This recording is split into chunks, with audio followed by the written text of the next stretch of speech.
Welcome to the Julie Ann Wrigley Global Futures Laboratory at Arizona State University's Pavilion. ASU is the number one in the United States for global impact, sustainability, and innovation. ASU also ranked in the top 10 2023 Times higher educational impact rating worldwide for five of the Sustainable Development Goals. Those are life below water, life on land, clean water and sanitation, peace, justice, and strong institutions, and climate change. This event will be streamed on the ASU YouTube and LinkedIn channels. This and future events can be found at the ASU website, www.asu.edu/COP28. Um, Balance Eco are very happy to have the event here today, which is Balance for Biodiversity, a new chapter beyond carbon neutral. I'm going to pass over to the main guy, Dan Morrell, to take you through today's presentation.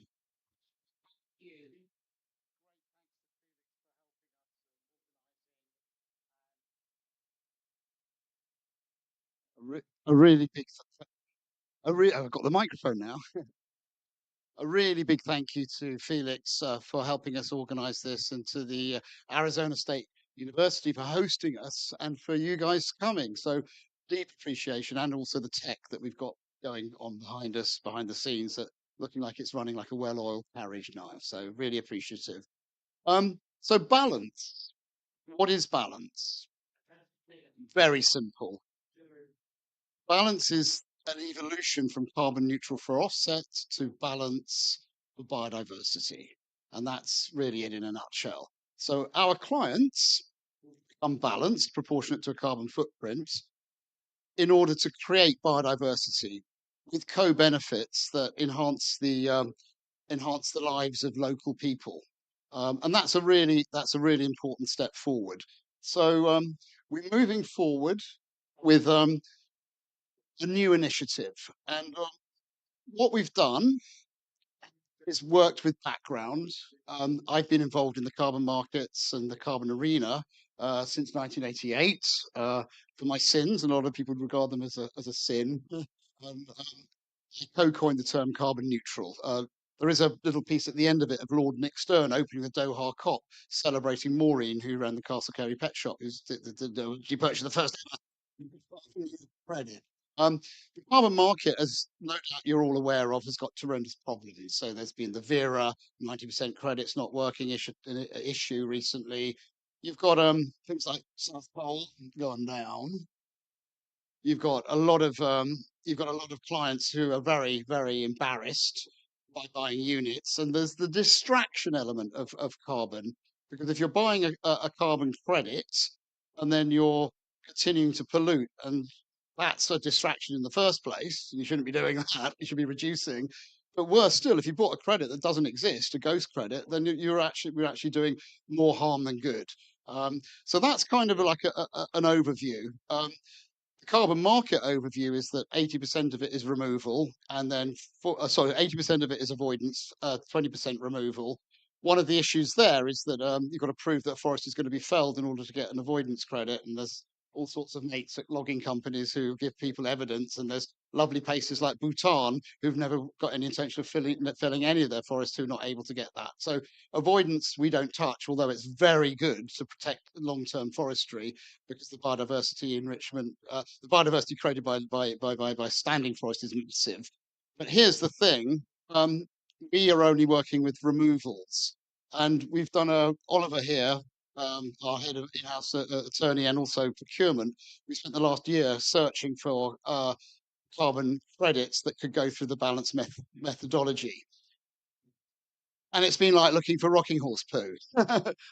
We estimate that out of the avoidance credits available, about 1.5% of them could go through our system.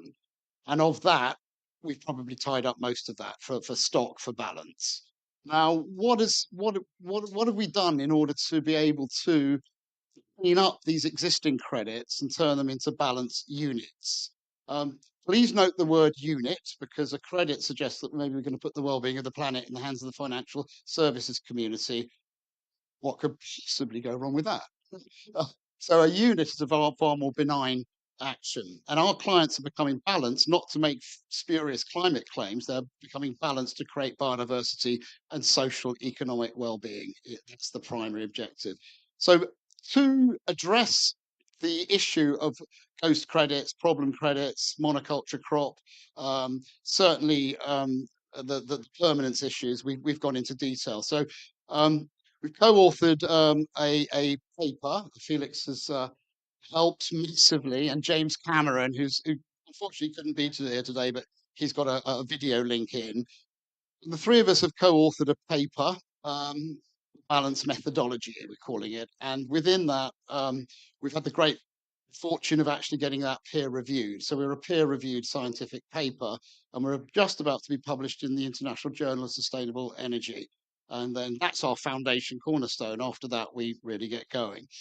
So the methodology has 6 points to it, of which we would purchase a credit and convert it into a balance unit. So we're not an accreditation body. We're not reinventing wheels that are already spinning. We're cleaning up the credit systems that exist. So that could be Vera, it could be Red Plus, it could be a Plan Vivo, it could be Gold Standard, Woodlands Carbon Code in the UK, etc.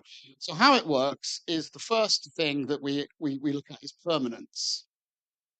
Now, this is really crucial because we have a 99-year contract with our project developers who are creating indigenous natural forestry for the long term.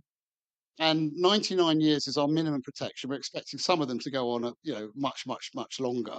But here's the thing. The radiative forcing cycle of CO2's half-life is 50 years up, and it takes another 50 years to come back down.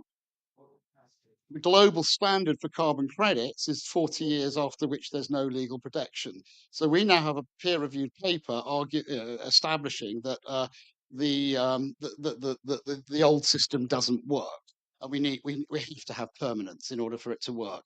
Also, with permanence, you get lovely things like dead wood and woodpeckers and that sort of stuff, rather than a monocultured crop for plantation and then economic crop and sell. So we don't touch any of that. So here's the next point in our methodology: is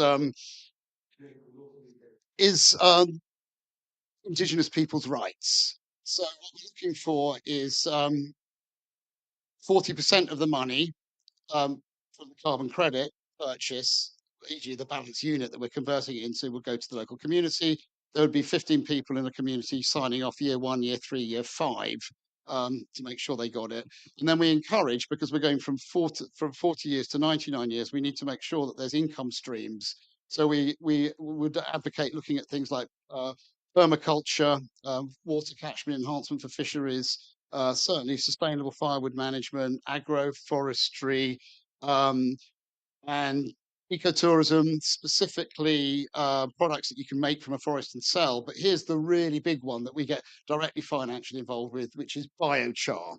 So biochar, you bake the under canopy in low-cost kilns, you bury it back in the forest, you activate it with fish waste or cow manure, so the mycorrhizal fungal biota has all got a home. You get massively increased crop fertility. All of the permaculture projects give you food you don't need to buy and things you can sell. So there's an economic stream there. And the biochar is used or sold by the local community, but then we purchase the biochar credits, of which we pay $150 a ton. So they've got a long-term sustainable income by having their projects involved in carbon capture and storage, of which some people are putting several billion into carbon capture things that removed 4,800 tons last year. Here we go, using Mother Nature, who removed 2 gigatons of carbon last year, and it's taken 3 billion years for this technology to be with us. So it's part of us. So that's a big one. The fourth point, the third point in the methodology is indigenous species trees, a planting plan for local genetic stock where possible. We will put a few exotics in because of climate change, and there's modelling on that. But that's the right trees for the right place. We plant where trees were before, not where they weren't, dealing with the albedo issues. And very specifically, the planting plan would be to create long-term amenity forest for communities into the far distant future. The next issue is force majeure, which the forest burnt, which they do. However, biochar is a very good way of taking combustible material out of forests, so it's a good fire protection mechanism. But if there is problems or roads or whatever, there's force majeure. And then there's additionality addressed, which you already get with the credits, and that removes some of the double counting issues. And then the force majeure also helps with that. So we double down on additionality within our contract. And with all of those points taken care of, that creates what a half a balance unit. I've got all the points there, Oliver. Yeah, I did. Okay. So now we have half a balance unit. Note the word unit. And to make it whole, we do one further thing. So, like a town in France can be twinned with a town in England, for example. What we do is we plant a tree attached to each ton of balance coming out of the indigenous projects. So that means that what you've got is a visible system. There's one other point in the methodology. Apologies. The one other point is monitoring. What we do, because people are buying balance units to create biodiversity, no, they're not going carbon neutral to offset. So what we do is we get people to film the projects and report on biodiversity enhancements, such as eagles moving in, or squirrels, or orchids, or snails, or whatever fauna and fauna updates, and that gets sent on to the client. So that is packaged up every year, an annual report. We're implicit about biodiversity benefits, not explicit.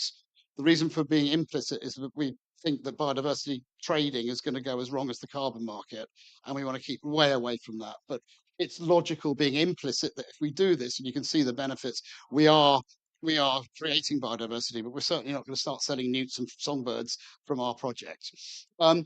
So that's half a balance unit. It's made whole by the establishment of a natural forest near where you live. And that means that if you go to work for a balanced business, or your client, or your customer, you can actually see the distant project online and its benefit. And then you've actually also got one of the Oliver's being my eyes here. You've also got the visual trees near your customer. And that also means we can get carbon money to non-carbon forestry, really important. And it also means that we can create migration corridors from urban to rural, in country, along roundabouts, roadsides, etc. So that means that it's also visceral, tactilely visible. I can actually see my trees as well as see the distant project. And a lot of people who are carbon lame people think that you buy a carbon credit and somebody goes out and plants you some trees. And au contraire, you have to go out and get the finance and plant them, and then get the credit, and then put it on the exchange and everything like that. So we repair some of that sentiment by actually planting a tree attached to each ton. And here we have 6-point methodology. If you could just run some of that over there, Mr. Technology person. If you could click. Oh, he has. There you go. You click there. So that's the 6-point contract that I just went through, and we got some music attached to it as well.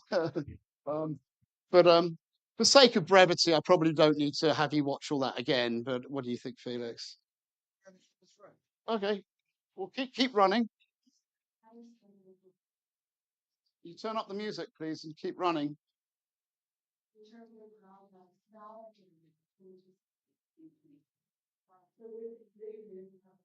So that's force majeure that I was talking about already. And that's obviously a very important part of it. You run the second one. If you could run them quickly, that would be really appreciated. Click on the left hand. Yeah, just there you go. If you turn the music up. Right. Species diversity. Okay, so each one of these is running through what I just described.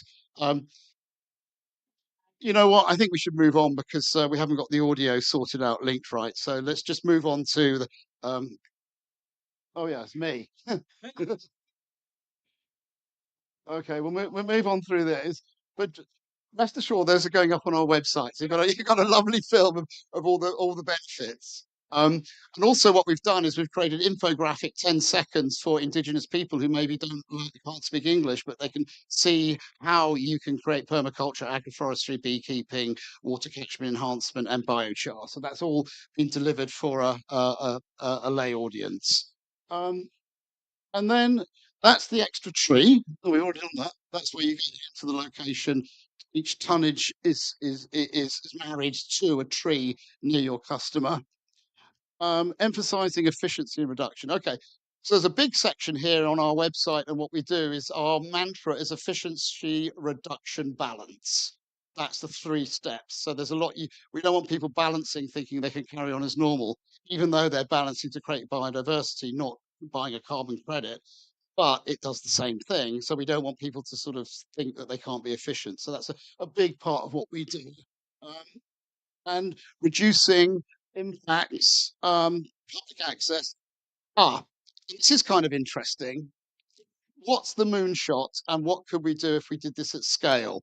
Well, our methodology has been that has been peer reviewed.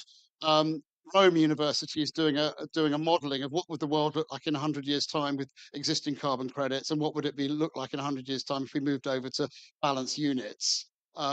We've got other institutions like Gloucestershire's doing statistics, Imperial's doing a study on ethical business, and we've worked with Chicago as well. So there's various aspects of our methodology which is going into peer review.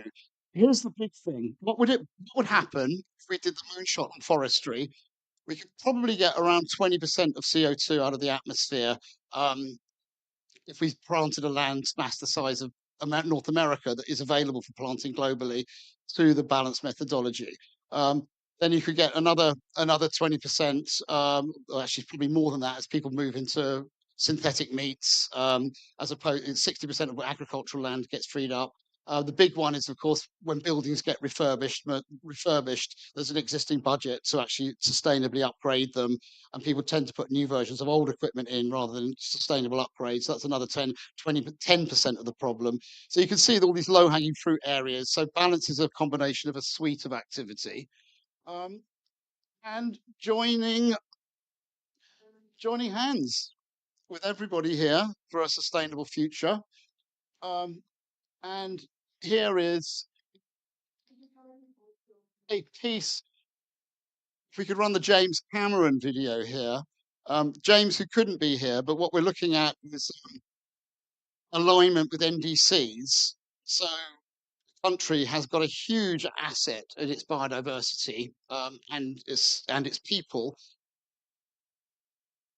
There you go. Good afternoon, everybody. Thank you, Dan, Felix, and the Balance crew for putting on this event. I'm really very sorry I can't be with you in person. I'm here in the Sierra Leone delegation room recording something for you in advance of your gathering.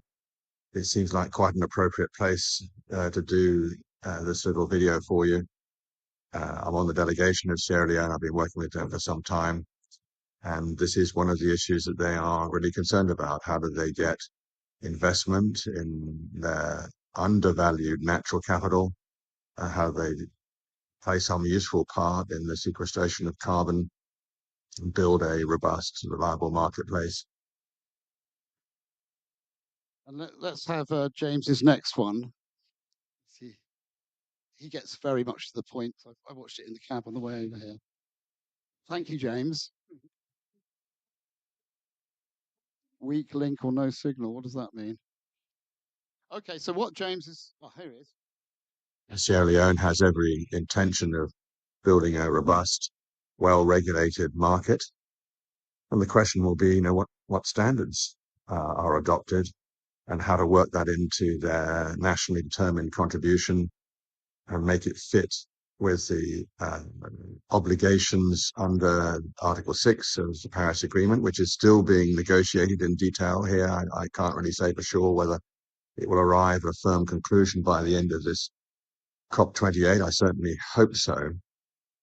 But you can understand that a country like Sierra Leone, and there are many others in the same position, is very keen to be able to draw in investment to deliver the public good of storing carbon, drawing carbon down from the atmosphere, and of course, at the same time, ensuring that biodiverse environments are maintained and encouraged and land is regenerated where possible. And all the other bits and pieces of economic development are done in such a way that respect and pay attention to the value of natural systems.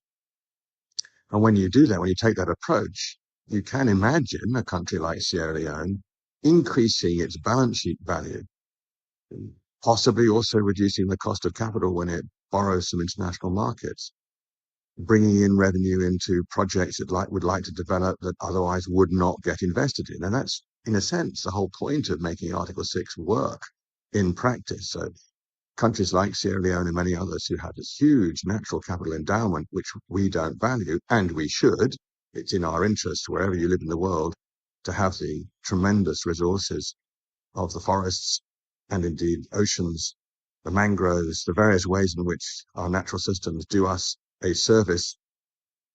We need to value them in our economy, in our financial system, and we don't. We do it partially, marginally, occasionally, but not systematically. Well, one of the things that interests me about what Balance has done is to produce a methodology that at least attempts to pull those parts together. It's been properly peer-reviewed. It does actually have great strength from an ecological point of view. And then, if we can, we work that into the regulatory frameworks at country level. We make it part of the condition if you want to put a project on a marketplace or an exchange, for example, and there are new exchanges being formed all over the world, including in this part of the world, where demand could well be created. I mean, ironically, quite a lot of demand. And let's have the last one from James. So what I hope we'll be able to do by the end of this COP28 is have a clearer idea of what the international rules are that enable countries to manage their own domestic carbon regime and build integrity into that and build these vital connections between carbon and nature and natural systems. It's worth reminding ourselves, and I'm sure the audience understands this, but it does need repeating sometimes. The whole point of these markets is to deliver the public good. There's no other point to it. If you build projects that don't actually sequester carbon, or you build projects that do that at the expense of natural systems, you are literally wasting time and money. I mean, that's just an appalling waste of a good idea. So I hope that with the kind of connections that can be made at an event like this, and there's an awful lot of people here, and connections and relationships really do matter. I don't think our rather cynical press quite appreciates the value of just getting together. But one of the things we mustn't do when we do get together is think hard about how we make the right money go to the right places, do the right things. Get flow, of course, get flow, but get it well regulated and well directed. And I do think that if we can get this to these methodologies for bringing together carbon and biodiversity to be a feature of a well-regulated marketplace where capital can be sensibly drawn into jurisdictions and value left in those jurisdictions. That's another crucial thing. Not a kind of exploitative or on the other hand, without expropriation of foreign capital that's come in. In those circumstances, I do think one could be optimistic that there is real benefit from developing projects of this type. When we've shown that it can be done, it will be an inspiration to others to do more of the same. That's a big thank you to James for that. So I think part of this is we're going on to a case study of an actual client and showing a project and their rationale for purchasing balance units. So when we got that up, it's one of our clients, which is a record company in London, and they really want to do something about the climate, but they don't want to buy carbon credits because they read in the paper how much damage and harm is happening. And a market that evolved $300 million 2 years ago, 2 billion this year, it's expanding in spite of all of that. And what's happening is the big players are buying more of it. It's not everybody's piling in. So the balance idea is to try and make it safe and also relations safe, because there aren't rules around it that and there aren't the spurious credits because we've done due diligence on the project. So procurement directors don't have to do due diligence on projects that they're already buying credits from because we've actually done that. So here we have, thank you, and here we have a case study. This is Ninja Tunes, which is one of the larger independents. Can you turn up the volume, please? Carbon and climate, and it addresses social engagement. Ninja Tune has always taken the view that we wanted to be responsible for our environmental footprint. We take our sustainable operations very seriously, and being a balanced organization makes us feel we are scientifically in harmony with nature. SYSTEMIQ got involved with balance partly because it's a new offer, it's a more rounded offer. We've been involved in the carbon market since the outset. This is the first time we've seen someone do more than just carbon. This is blended carbon removal with biodiversity and social responsibility to create what they call a balanced unit. We're into our third year of being balanced and we've renewed. We just think it's a far more compelling package than just carbon neutral offsetting. The methodology and the accompanying peer review status has given us tremendous confidence in what balance is about. So this is Queenswood. This is a new native woodland created over the last 3 years, and this is where Ninja Tune Records trees were planted. So Ninja Tune is a case study within the balance methodology, and we're happy to be part of this process and support it because we have that confidence in it. Just what is it you want to do? We want to plant trees. And that is the balance presentation. I think we've got one more funny one. This is just for your amusement. But this is Lord Nick Stern opening COP28. You and the Executive Secretary had a COP to run, and I know that you'll be really short, but let me just share with you the 25th anniversary of the first carbon trade. If anybody knows an earlier one, please let us know. But it was on this day 25 years ago that Morrell at a pet shop in Castle Ferry in the village of Glastonbury near the town of Glastonbury, Somerset in the UK, after a carbon audit of the activities of a pet shop, was sold by Daniel Morrell of Carbon Markets Association a carbon sequestration certificate and a team involved in carrying through that sequestration was planted and was alive and flourishing in Somerset. So Daniel Morrell, you stand up. Thank you very much.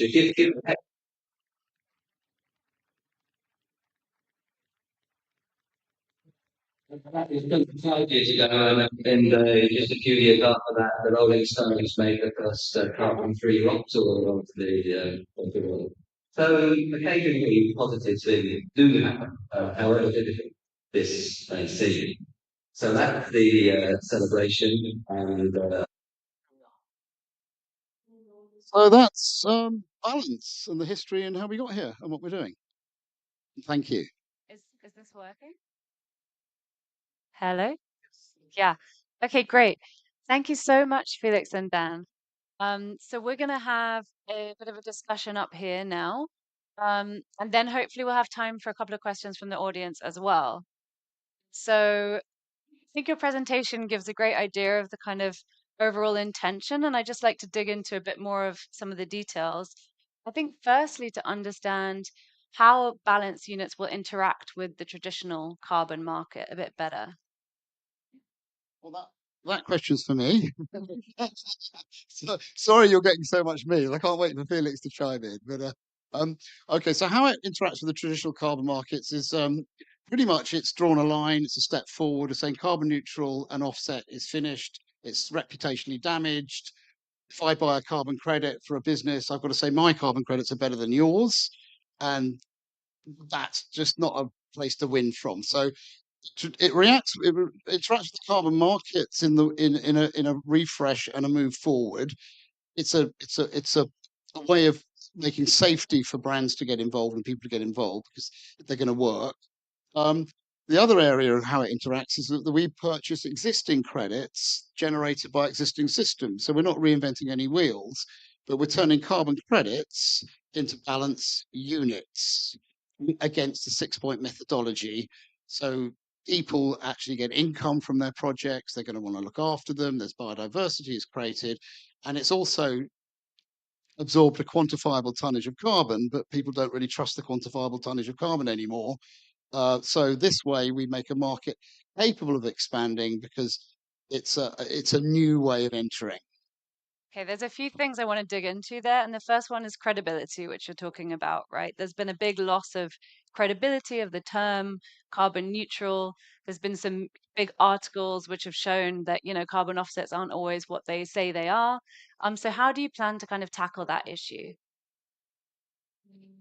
Yeah, I mean, I don't think it's necessarily for us to tackle, but I think that you're going to see legislation happening that will, in a sense, deal with that. So, for example, in Kenya, they've just passed the second law that deals with climate change. It was announced at the African Climate Week, and it's got some interesting aspects. So, some of it very similar to what we're talking about. They're looking at community benefits, up to 40% of the amount of money going to the community that's happening out there. But I was intrigued and I printed it off so I got it right.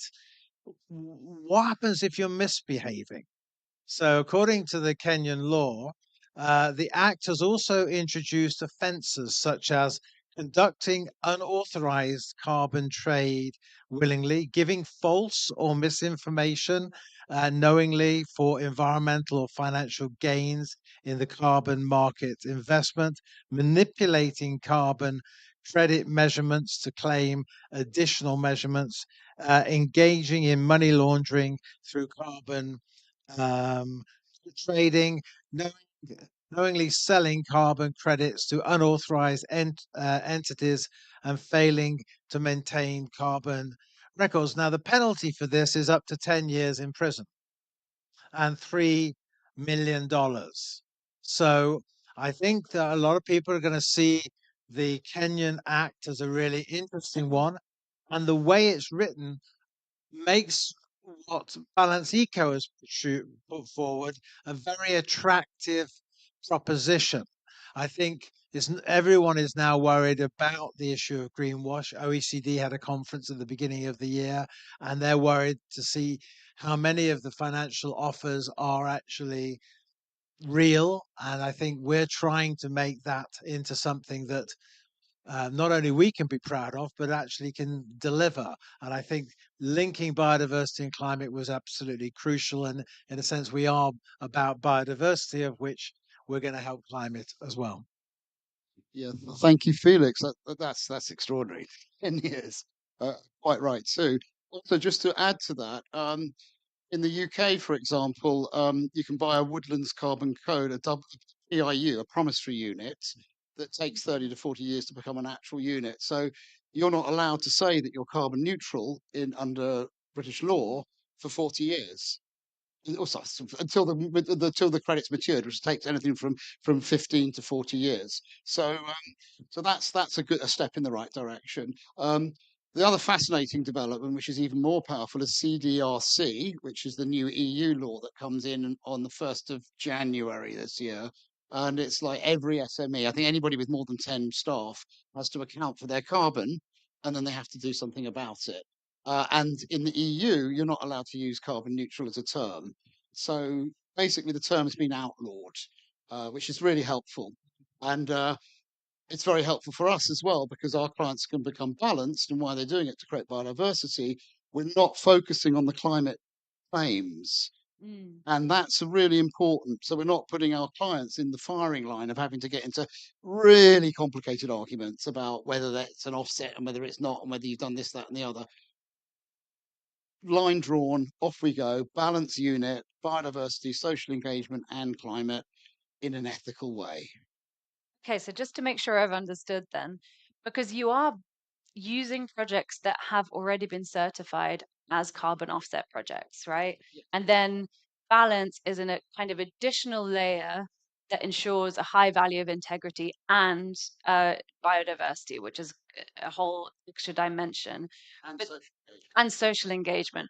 So the companies that are purchasing it, although these credits are technically offset credits, they have been certified, companies aren't buying it and claiming any offsets from it. That's correct. It's like we're doing with the implicit and explicit with biodiversity, because we don't want to get into biodiversity trading. So our clients are being implicit. Look, I bought this balance unit. It's proportionate to a carbon footprint. It's a tonnage that I do. It's a way of following the money. So so, but the way that we communicate is totally different. Why are you balanced? To create biodiversity. And we're giving jobs to people. Oh, and by the way, it also soaks up carbon, but it's not front of house.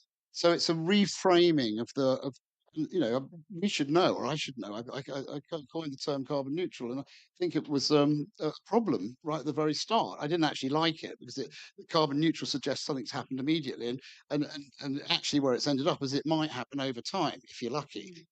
So this is a complete a refresh and a new approach. And there's a lot of power in words.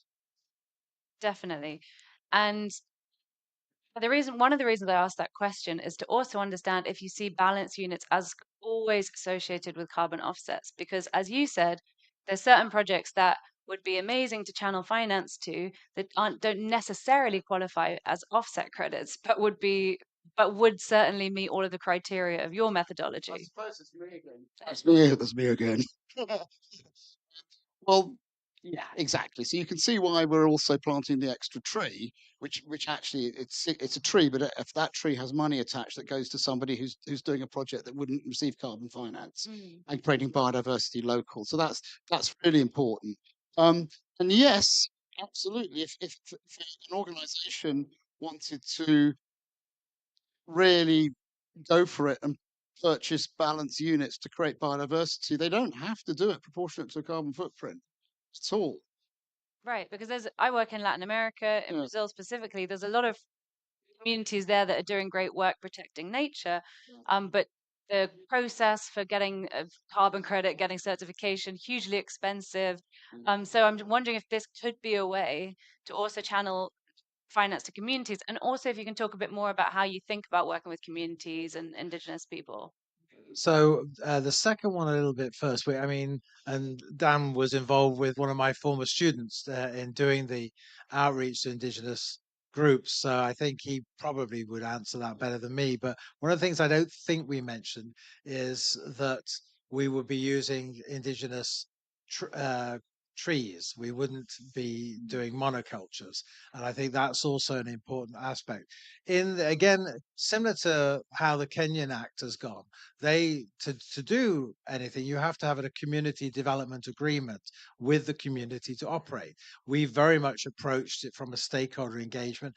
It's actually parallel what we've been suggesting to what the Kenyan government has put in. So I think those are important. And I think the how far you can get finances coming in just for the biodiversity, I think that's definitely possible, but yeah, we're very early in our launch. What we're looking to do is to see whether or not perhaps we can get a couple of the stock exchanges to designate this as something that they would see as a contribution, and we would perhaps ask a country, maybe a country like Sierra Leone, to pilot it out so that we could see where they are. And the point on Bhutan, I thought was a really important one, which is they're not cutting down trees. So how can we make sure that we can contribute to that as well?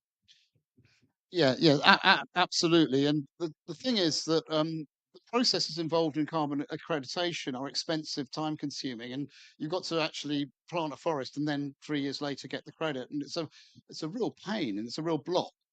Um, So there's two ways to look at that. Is we can flip it that the extra tree from the client could get planted within one of these projects. And they have their carbon their balance unit coming out from somewhere else, and that's something we can do immediately now.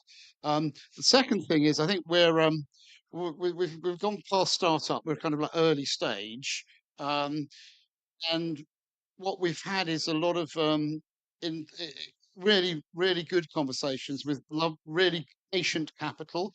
There is good money out there.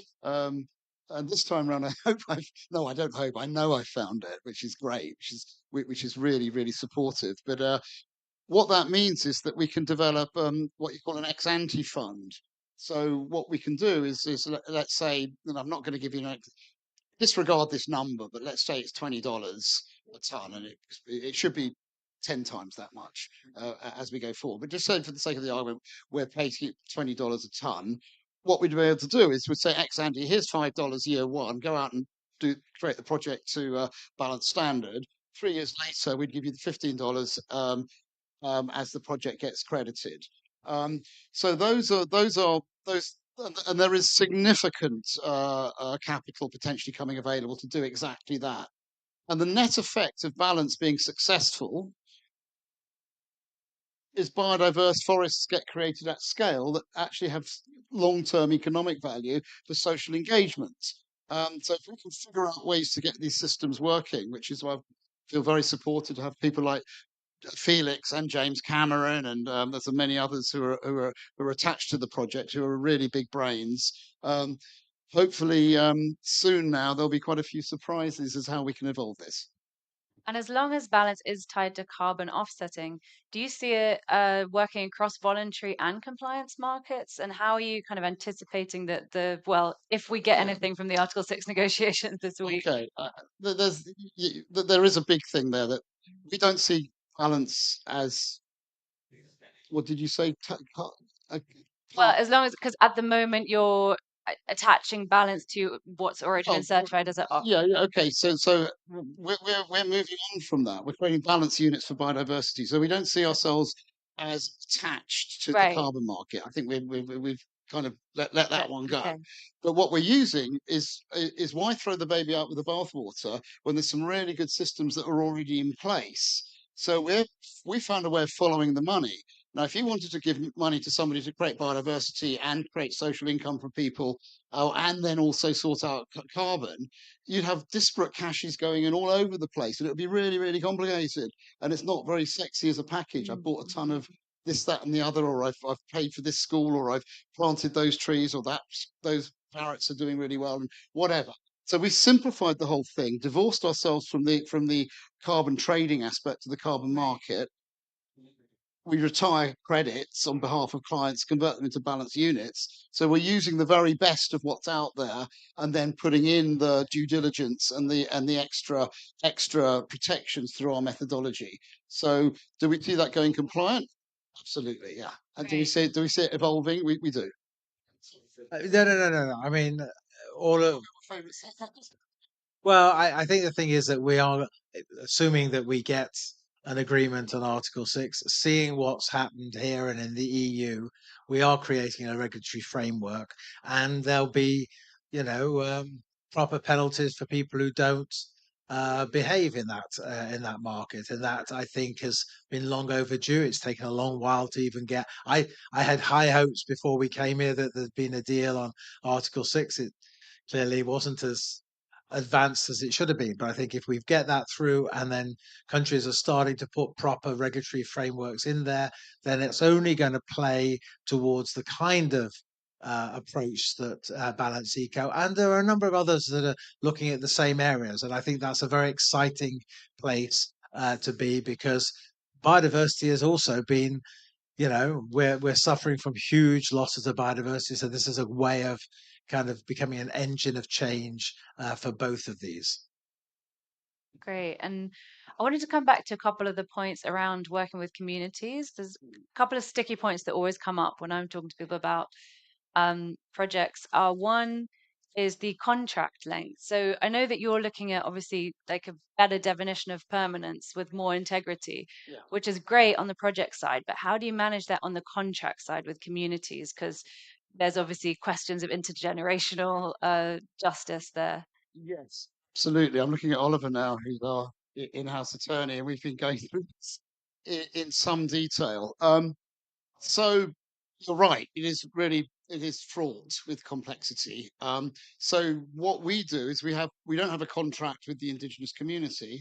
What we have is a contractual obligation for the project developer to transfer 40% of the cash to this community, and we need to see year 1, year 3, year 5 that a large group of people have signed off that the project's working. So that's on the financial side. The second thing is that we didn't really go into much detail there, but you might have noticed the infographic films of things you can do. And one of the problems with carbon is the neo-colonialism of it, and the avoidance credits. I mean, imagine indigenous people got cleared off land just recently for, I think it was Gucci was the purchaser. But you can imagine how awful that trail is attached to what can go wrong. So what we're saying is that there are, again, we're implicit rather than explicit. We're saying implicitly, these are the things that you can do to earn money from your project. And if you've got apiary, beekeeping, if you've got water catchment enhancement for fisheries, if you've got agroforestry, permaculture, forest products that you're selling, biochar, especially, which we can get a financial thing going. You're using the indigenous community for carbon capture and storage. Brilliant. Pay them to do a wonderful job that significantly improves soil fertility. And with all of that going on, you're not going to want to sell your land or your forests in 40 years' time because you've got an income coming. You've got, instead of people being poor, my grandmother has got a hip replacement, and what am I going to do? I'm going to have to fell that lovely teak tree in order to pay for that.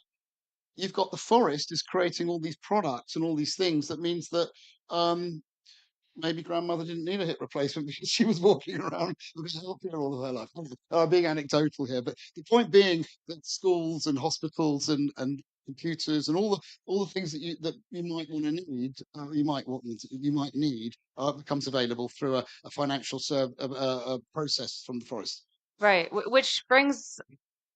Just to add to that again, I definitely recommend people look at the Kenyan law. They've built in a community development agreement where 40% of the income goes to the community, and therefore it's a legally based thing. So what we're operating in is this period before things become really much better regulated, and so that period will, I probably be 5 to 10 years for some countries, but the EU set legislation. We've now got legislation in Kenya. I'm sure other African countries are going to be looking at that, and they're building in that agreement that thing. Now, what they're not doing is building in the 99 years, and so that's part of the conversation we would like to build into the future. And I wanted to just ask about benefit sharing as well, because I think you guys have set it at 40%. I've seen projects ranging from 5% in the Brazilian Amazon to 100% from an indigenous project in New Zealand. So how did you arrive at 40%? Well, it says in our contract a minimum of. Okay. So that's a baseline. It feels like a baseline standard, but there's you're absolutely right. Why shouldn't an indigenous community get 100%? And if they are the project developers themselves and doing everything and selling it. And so so if they generate the units, then they would get 100% of it. So that. And again, this is really important that we have that facility in place to avoid any carbon neo-colonialism aspects creeping in. So we would encourage that massively. Right. And finally, before we maybe take some questions from the audience, if you could talk a bit more about the monitoring, which is obviously another crucial element of running a successful project. Yeah. Well, what happens with the project at the moment is it generates a credit and it goes up on an exchange and that's it. And it's buy and forget. Well, a lot of companies are also talking about introducing digital DMRV, right? That's right. There's a lot of the distributed ledger is going to be fantastic as it evolves in order to do this, and we're looking at that in detail. What we're doing at the moment, however, is much lower tech, although we will be moving as that evolves. What we're doing at the moment is we're getting an implicit, not an explicit, an implicit biodiversity report annually from the project, which would involve the local community filming and spamming us with from the community, not from the developers. That's right. Right. Yeah, that's right. From the people. Yeah, I mean, that's if we're looking at indigenous and community-led projects. I mean, that's what we're moving towards. I think we've got one project coming on stream in Mexico and another one in Brazil, but they're not. But the majority of our stock at the moment is in the Scottish Highlands. Right. Yeah. This is my research guidance towards Scottish Highlands. A lot of stock in the Mississippi Valley. Right. Well-heeled American farmers and Scottish gentry being the beneficiaries at this stage. We're looking at how this model works within the indigenous and local community. So we're setting up the systems to do that. Okay, great. And just before we go to the audience, you said it's a little way off right now from, I mean, how close are you to, you're already running some projects. How close is it to kind of scaling at the moment? Well, we're very close. I mean, the cornerstone that we needed to put in, which is incidentally, if anybody's watching, this is embargoed till February. Yeah, we put that at the beginning. Cat out the. No, no, well, there's no cat here. There's the life. So the lovely indigenous. La-di-da, don't get the down. What this is about is our methodology. We wouldn't want to go out unless we had a peer-reviewed methodology, which we've now got. We're being published shortly. It's accepted for publication literally any day now in the International Journal of Sustainable Energy. Once that's done, that's our peer review status out. We're systems testing at the moment, which is why I'm asking you to Chatham House at the moment, and we're going to launch Balance in February next year. But in the background, we are scaling, and we're working mainly with going back to our roots. So we're working with music and film and arts specifically to get the project out, to give it a cultural note that Ninja Tunes Records is our first client. Yeah. And they're great people. So a big thank you to Matt Black and Dinaz and Peter Quick for really helping us. And they've been behind us for 3 years now, renewing and watching us evolve our processes and getting involved and being a case study. So having a client like that who's also paying for balance units, that's enabled us to plant the trees and do the projects that can become the case study. So we're, as I say, we're early stage. We're not startup. We're over the first hump and off we go to scale. Yeah, thank you. Great. Do we have any questions from the audience? Yes. I'll pass the mic. Oh, just unplugged myself. Seems like I have one. First of all, thank you very much for a wonderful discussion and presentation. And I really like the word ethical in your vision and in your mission. And I'm thinking, you said right now social engagement, social involvement is a crucial thing in scaling the campaign, maybe, or a whole business, entire business. And I'm wondering, you said you're dealing with music and filming right now. I'm actually founder of Sustainability Arts Media Production Company.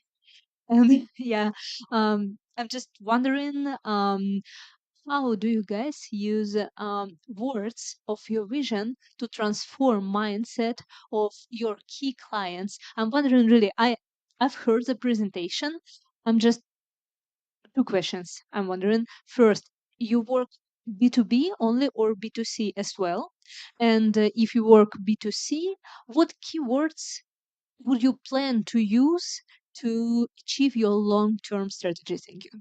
Oh, well, I suppose that's for me again, which is thank you very much for those questions. And yes, the best way to create a movement is art. We don't want to be a brand; it's a movement, and art is a great way of art and music is a great way of attracting minds. Yes, balance in business is what I described, which is all up and running and working. And that's there. The other aspect that we've got is called Balance My Life, which is a consumer campaign. And what that is again, we like to keep things simple. So what you've got there is you don't have to go through a carbon calculator and do all the hours of time you need to find all receipts and whatever. What you do is you say, what's your household income? And then your dual or your household income. And then we've got a methodology from Ecometrica based on what that impact is and how many balance units you need to buy. So you buy, you put your extra tree near where you live, you put your balance at just like a business, but on a smaller scale. That's designed for us when we've got companies who've got FMCG or big membership or large customer bases to put it out. We're not going to run a great big consumer campaign because it's really expensive and really difficult. So we have a facility. But the messaging we've thought through, the messaging is the same across everything. It's one by one, ton by ton, which is what we've got. The mantra is efficiency, reduction, balance. And how do we do it? We plant and protect. And that's our sort of that's our messaging. And are you not going to tell them about the Rolling Stones book? Oh, the Ronnie Wood. Yes, okay. So the Rolling Stones came carbon neutral in my old in my old incarnation of my old business back in the day. In 2003, that was the Steel Wheels tour, I think it was called, and we planted them a lovely forest. There was two actually, one up in the Isle of Skye, which is right next to the Joe Strummer's Memorial Forest, which is the Rolling Stones forest up there, is doing really well. And then there was another one with Ronnie Wood that was planted in Mozambique that was in a war zone and we couldn't monitor it. And there was all sorts of shenanigans went on. So 2015, at my own cost, I replanted the Ronnie Wood with some shaman indigenous people in Argentina with a cloud milking project where you get transpiration from forestry and it milks the clouds, and then you've got water that then you've got water catchment enhancement, fisheries and permaculture and all that sort of stuff. So that's now a 7-8 year old project, the Ronnie Wood, and it's bringing real benefit to local people in Argentina. I think there was a question at the back. Thank you very much for this insightful panel. I am Kemo Fati from the Gambia, West Africa, and I am a movement leader for the Great Green Wall Frontline Initiative. And over the years, we've been really tied up in some loopholes at the government level. As a matter of fact, when we were heading to the Africa Climate Week, we actually thought that, carbon credits is becoming a false solution. And now that we're talking about ethical issues in this, our government currently has a non-disclosure agreement with a Danish company. I will not be speaking of the name, to purchase all of our carbon credits at $4.5 per ton. And this is making us sick. But essentially, that's not the issue. They actually get into this deal for some kind of pre-financing. And right now, when I looked at your model, you talked about, water conservation, biochar at local level. We have established our own seed banks. We understand that, there has been, the government can sell, of course, their credits that they own. But when it comes to land degradation, more than 150,000 hectareages is within our communities. And we've built a movement of more than 295 villages. Of course, we haven't taken any pre-financing from any of these people, but we are hoping to actually, when she said 100% of their credits, because when we ask the government what is the benefit sharing mechanism, and this particular deal is actually directly linked to the Red Plus.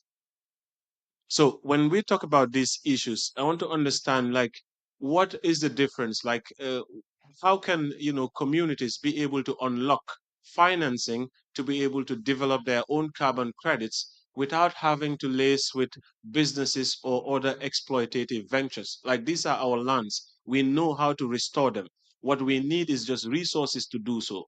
And in providing those resources, why should so much profit, or why should it be purchased at so little, at the expense of local communities? Like, what can be done to kind of bring this to light and ensure that, this exploitation does not continue long into the future? Okay.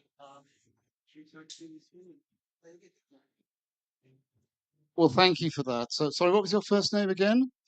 Kimo, I'm Daniel. Nice to meet you, and thank you for coming. And my goodness me, that's a prime example of carbon colonialism. That's exactly what we're talking about, and what our DNA is set up to address. So, how can you unlock the capital and avoid the problem? Well, the Red Plus system, or Vera, or any of these things, all they are is an accreditation system. That's all. So the capital value of the credit is held with the project developer, of where the money flows. So what you need to do is work with the project developers or the landowners, and then get the credits verified.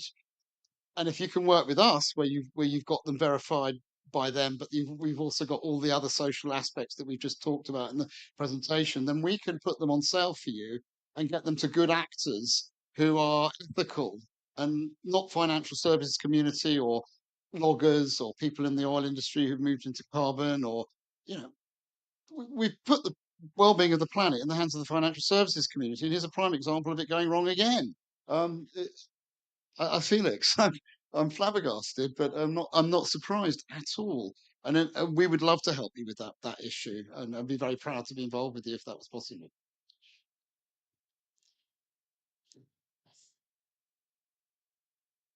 But it is fixable through our methodology. Okay, I thought, because there's also some traction built on biodiversity, and we had an international conference and so on. So would there's also movement to have natural woodlands restored, and therefore trees are being saved and so on.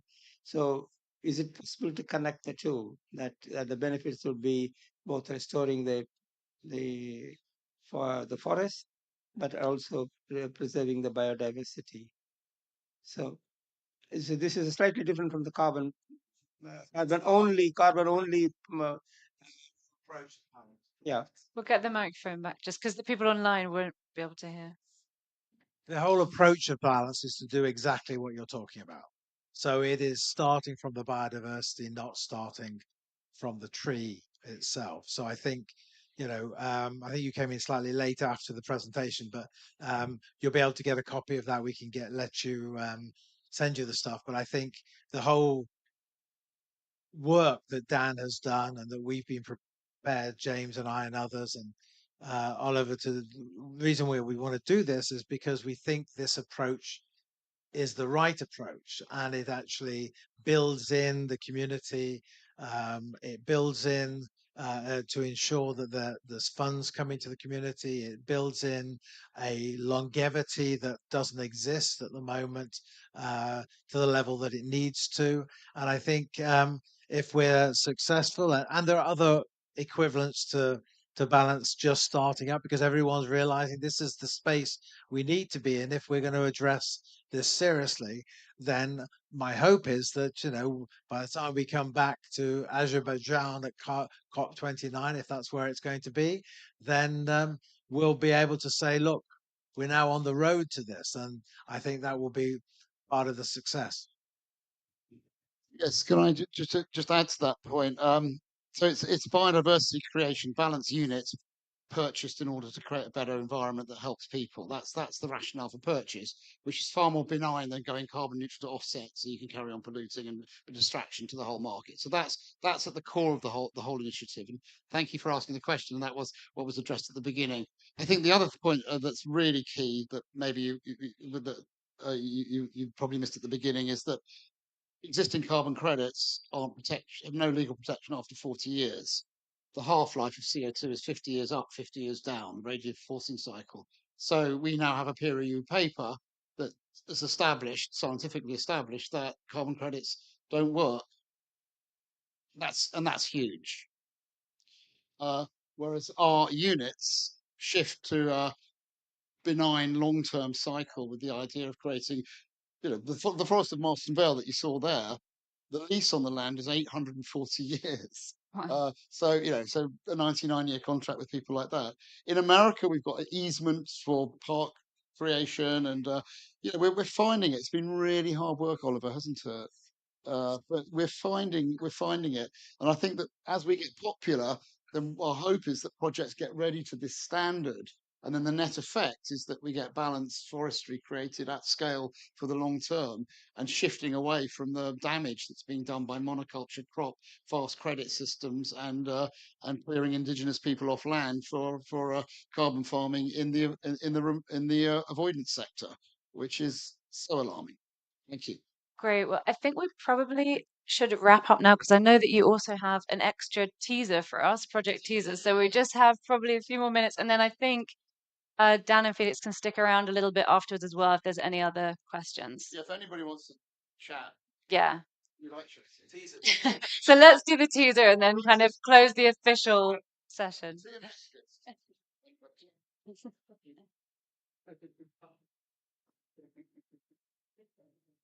Thank you. Oh, so do you want the teaser? All right. So there is a. Like. Oh yeah. So there is a last thing. Okay, so could you stop it? Stop it! Stop it! Stop. This is a teaser for because we thought we'd only show this once everybody's gone. But this is very much the consumer idea of working with culture, art, and people. And so we've described balance in business in detail. And now this and chant with balance is balance my life is the consumer offer. And then the third pillar of our communication is chant with balance.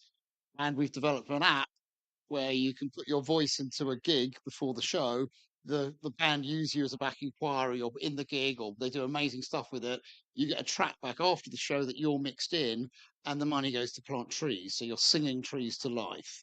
And we've got an experimental art project. And this track, before you start, this track is written by Guy Pratt from Pink Floyd with Andy Mackay, the founder of Roxy Music. Jesse Hackett from the Gorillaz is keyboarding in it, as is Youth, the bass player of Killing Joke. Dave Barbarossa, the drummer from Bow Wow Wow and the Ants, is doing the tribal drum beat. And most excitingly, because it was getting quite tech, the sound, we went to Mike Oldfield, who did Tubular Bells. He went to his house to studio to reamp the sound so it would go through an old 1972 mixing desk with an ashtray on it. And we did that with valves on it. So we got a really sort of like a raw 1970s rock sound, which was really hard to get. But here's the thing, Luke got so excited that he went out and got his dad's bells out. So we got the original Tubular Bells, is the bell chiming in that. So it was an epic odyssey making it. And it's 10 minutes long, deliberately to be 1 minute longer than Bohemian Rhapsody. And it's going to have a vocal in it that it hasn't got yet, but this describes it. And turn it up, please, make it loud.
Share one thing, 20.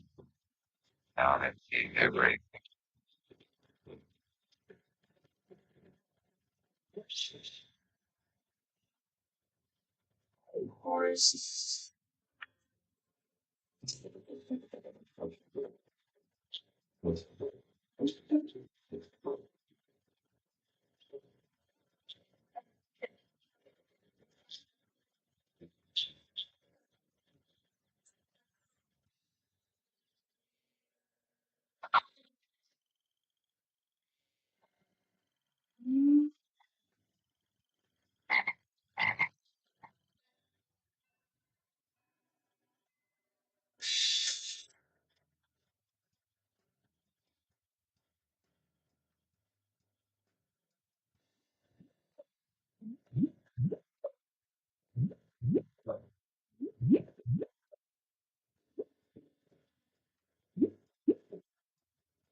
animals.